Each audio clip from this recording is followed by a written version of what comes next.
The tables below give the distribution of high temperatures in Fahrenheit for city A and city B over the same 21 days in March. Okay, so all these tables show is just that, okay, so city A had a temperature of 80 degrees or a high temperature of 80 degrees 3 times or on 3 days, 79 on 14 days, 78 on 2 days, and so on.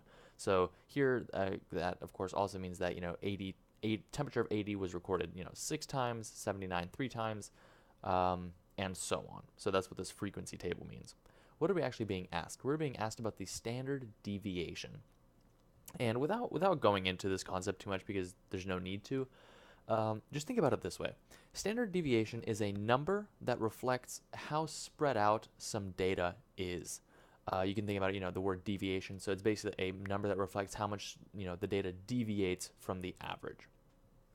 What does that mean in practice or in terms of this question? So let me give you an example. If you were measuring something and you were getting the following values, 8, 8, 8, 8, 8, 8.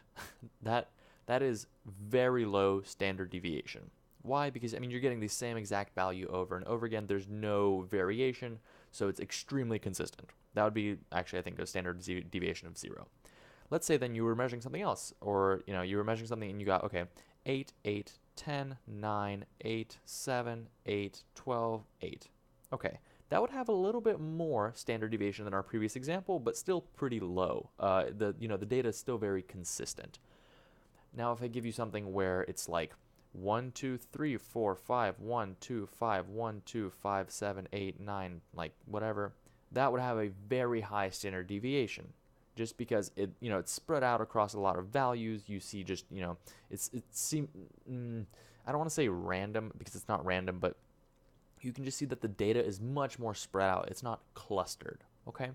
So how can we actually apply that to this case? Well, we're looking at city A and we see that basically the vast majority of the days were at one value. So you can say that this is pretty clustered. Yes, there's a little bit of a sprinkle of other stuff, but it's pretty clustered here.